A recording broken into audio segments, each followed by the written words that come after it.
नमस्कार मित्रांनो, स्वागत आहे तुमचं कन्सेप्ट क्लासेसमध्ये. आज आपल्याला फोर्थ चॅप्टर बघायचं आहे, डिजिटल मॉड्युलेशन टेक्निक.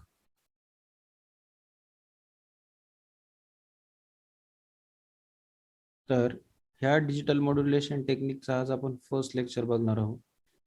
तर याआधी आपण मॉड्युलेशन बघितलेलं आहे, राईट.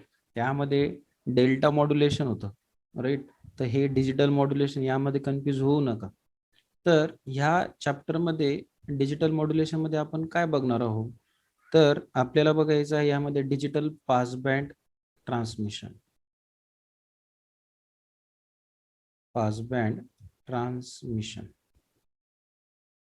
मग हे डिजिटल पासबँड ट्रान्समिशन करण्यासाठी आपल्याला इनपुट डेटा हा काय असणार, digital input data is required, right. आणि हा डिजिटल इनपुट डेटा आपण काय करणार, मॉड्युलेट करणार as a sinusoidal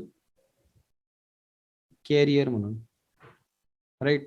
And this sinusoidal carrier is to be transmitted over a passband transmission. ठीक आहे. So that digital passband transmission आपल्याला रिक्वायर्ड आहे. ठीक आहे. सो ह्या ट्रान्समिशन मध्ये आपल्याला काही 3 बेसिक पासबँड डेटा ट्रान्समिशन वापरावं लागतात. There are 3 basic passband transmission. हे आपण ऑलरेडी बघितले आहे, बट यामध्येच याचं नाव वेगळं येतं. ASK, FSK, PSK. ASK म्हणजेच amplitude shift king,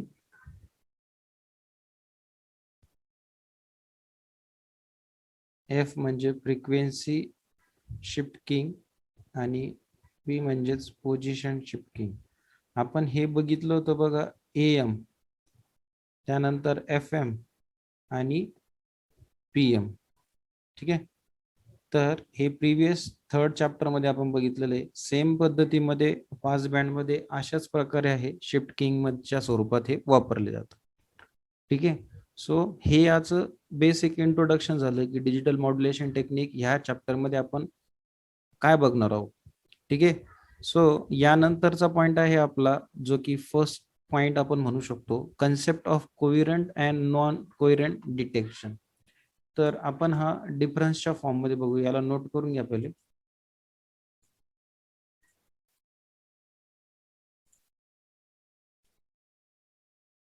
so concept of coherent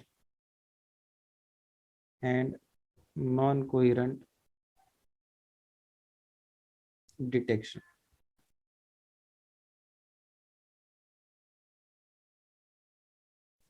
first, coherent detection.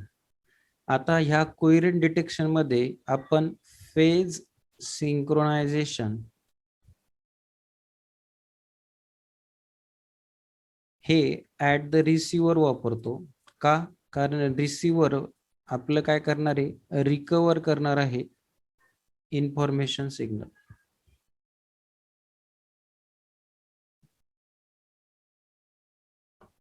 But ह्या नॉन कोहिरंट डिटेक्शन मध्ये आपल्याला कुठल्याच प्रकारचं no phase synchronisation is required at the receiver.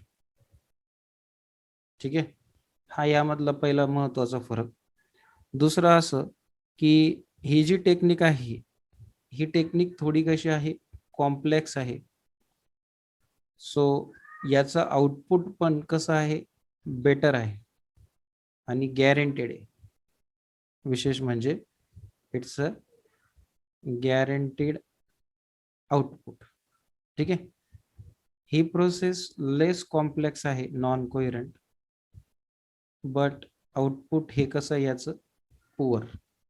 Okay.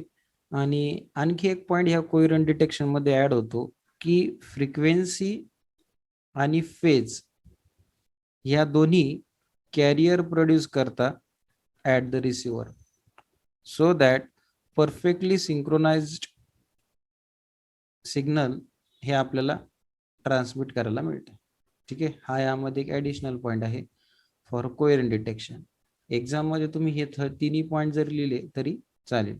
ठीक आहे, so this is what concept of coherent and non coherent detection. Right, याला note करून घ्या. यानंतर आपल्याला अशाच प्रकारचा एक डिफरन्स बघायचा, बायनरी अँड MRA स्कीम. याला नोट करून घ्या.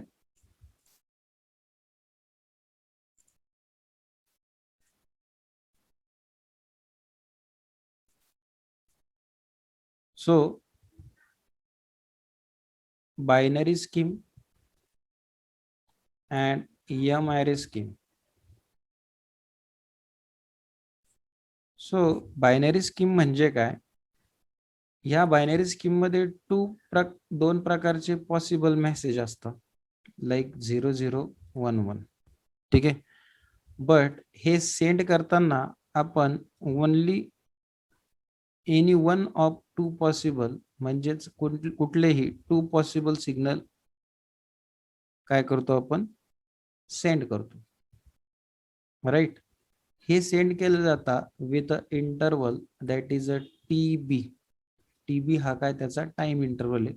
टू पॉसिबल सिग्नल म्हणजे 01 किंवा 00 ह्या स्वरूपात.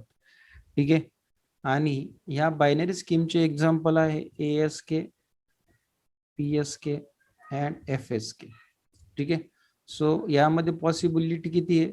याच्यामध्ये टू पॉसिबिलिटी आहे, 00 आणि 11 ची. बट MRA स्कीम जर आपण बघितलं तर याच्यामध्ये डिफरंट पॉसिबल मेसेज असतात. Possible message is different compare to binary.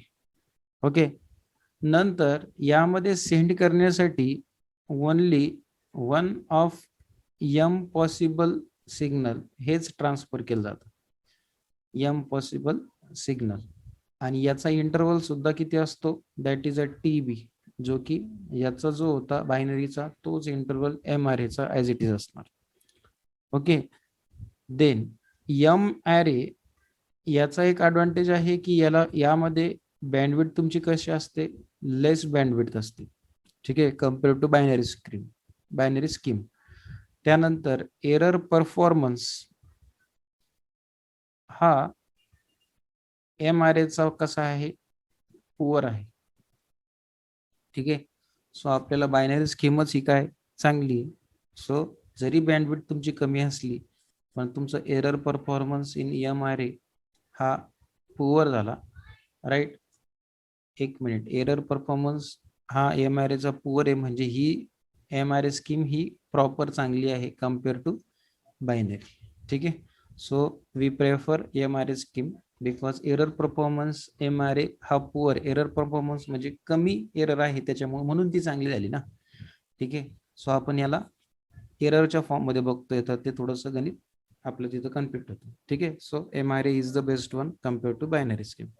Right, so पहिले आपण बघितलं coherent detection and non coherent detection, ते सुद्धा डिफरन्सच्या फॉर्म मध्ये, आणि बायनरी स्कीम आणि MRA स्कीम हे सुद्धा आपण डिफरन्सच्या फॉर्म मध्ये बघतो. ठीक आहे, तर आता काही टर्म्स आहे, probability of error, power spectra and bandwidth efficiency, हे छोटे पॉईंट आहे, आपण ते एकाच यामध्ये कंडक्ट करू. ठीक आहे, सो याला नोट करून घ्या.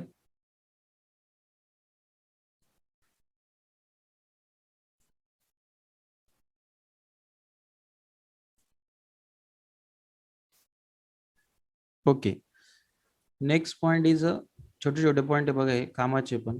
प्रोबॅबिलिटी ऑफ एरर, हे probability of error P coefficient of E ने रिप्रेझेंट करतात. ठीक आहे, सो प्रोबॅबिलिटी ऑफ एरर यांचा जो मोस्ट इम्पॉर्टंट गोल आहे, most important goal of a probability error of pass band transmission, हा एक महत्वाचा गोल आहे, पास बँड ट्रान्समिशन. मग ही सिस्टीम ऍट द तुमच्या कशावर असते, रिसिव्हरवर असते. बरोबर, रिसिव्हरवर काय करतो की minimum value of average probability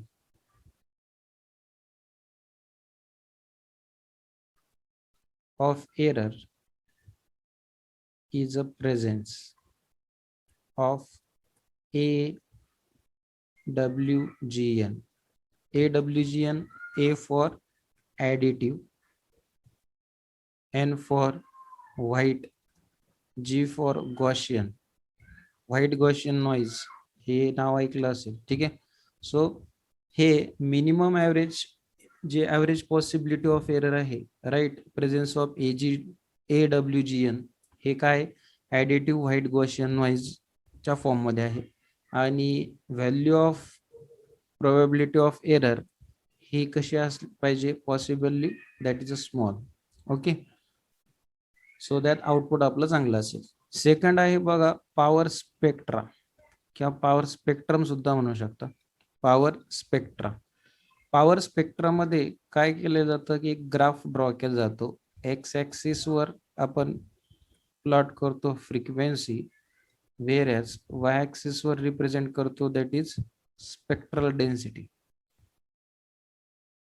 ठीक आहे.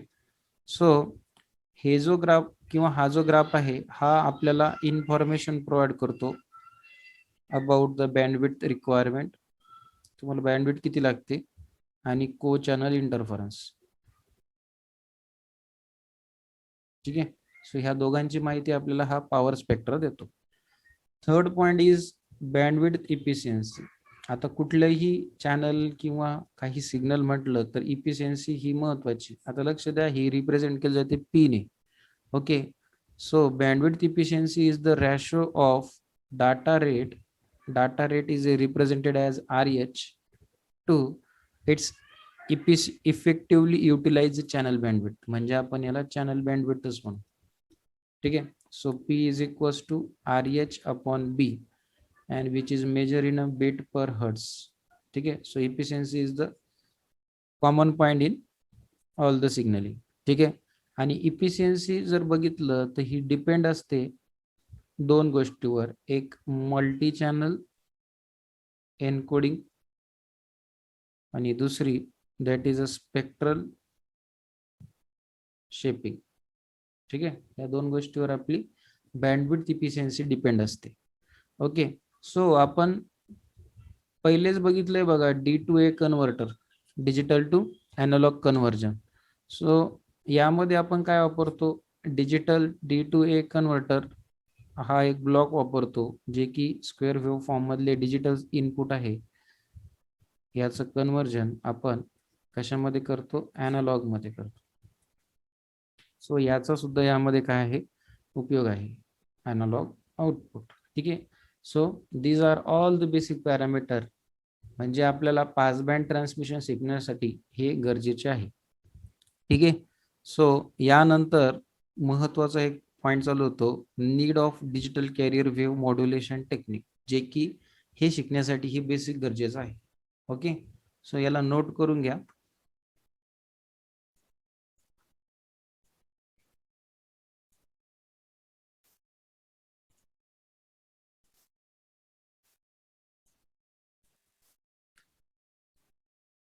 Next point, need of digital carrier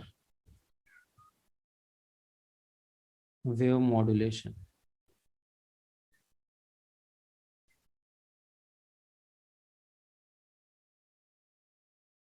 काय गरज आहे आपल्याला डिजिटल कॅरियर वेव्ह मॉड्युलेशन टेक्निकची, तर बघा इन पल्स कोड मॉड्युलेशन आपण काय करायचो, A to D कन्वर्ट करायचो, analog to digital data convert करायचो, आणि डिजिटल डेटा हा in the form discrete form मध्ये असायचा, बरोबर.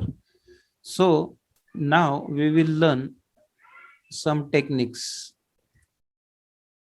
ह्या टेक्निक शिकून आपण काय केलं, D2A कन्वर्जन केलं, digital to analog conversion of signal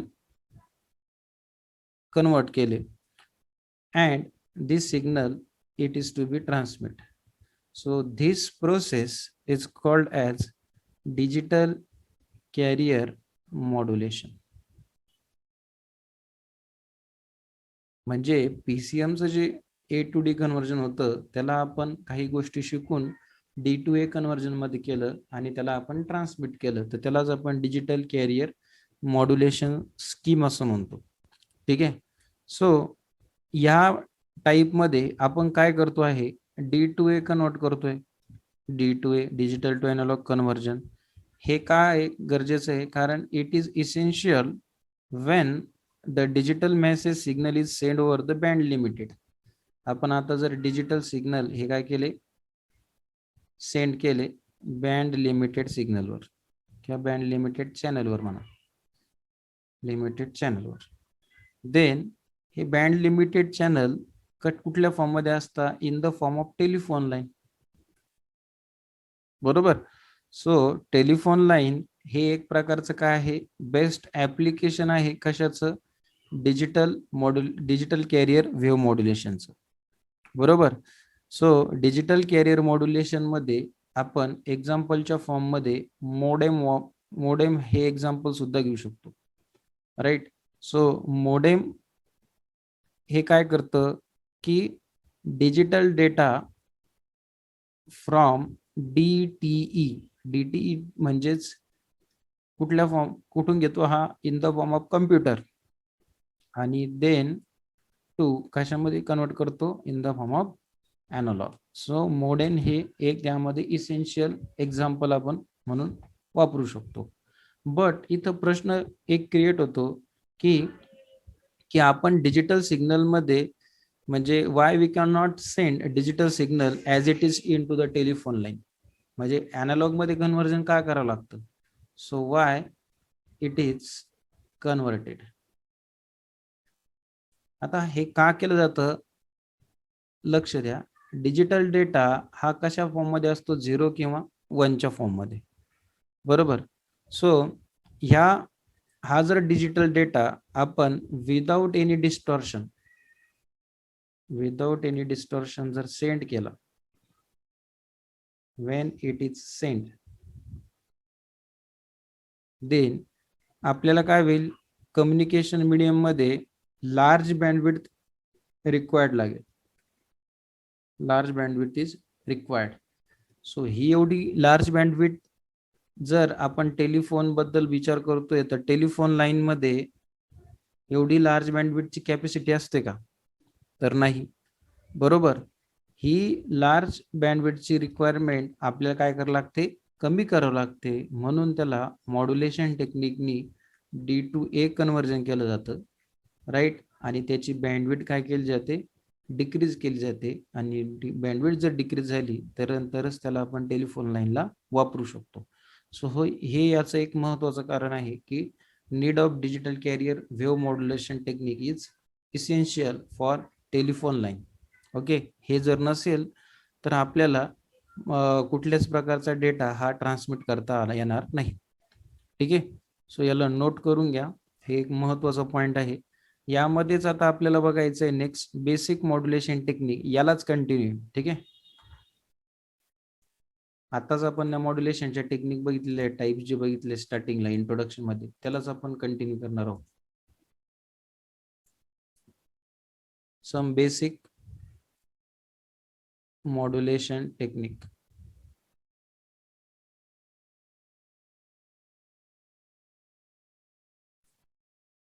first ASK, FSK आणि PSK. आता लक्ष द्या, ह्या ज्या टेक्निक आहे ट्रान्समिशन ऑफ डिजिटल डेटा, यामध्ये आपण काय करतो की high bit rate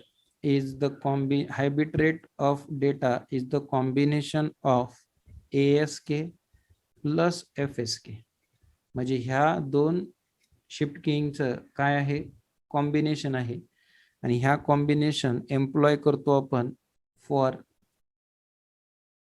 minimise the error at receiver data.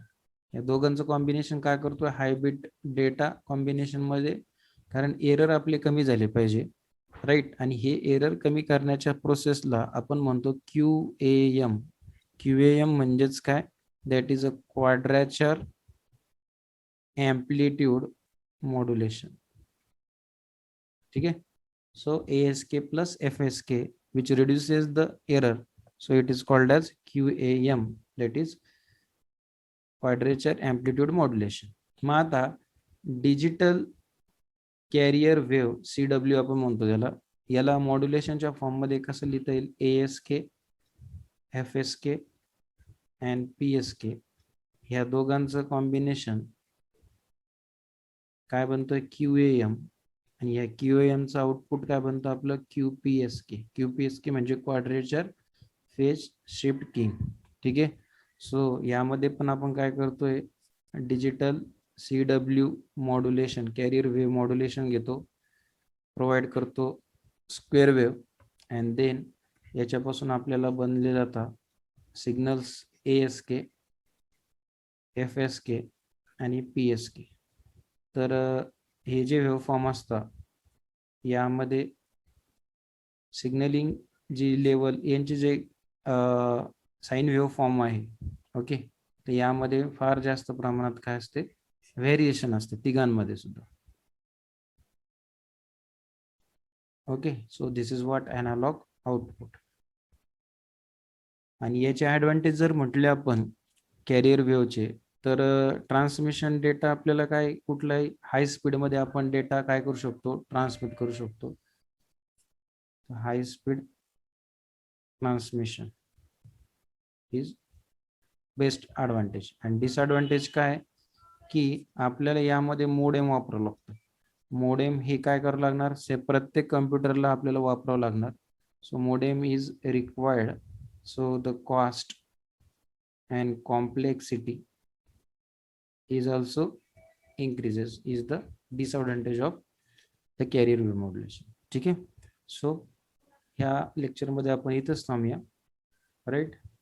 So thank you.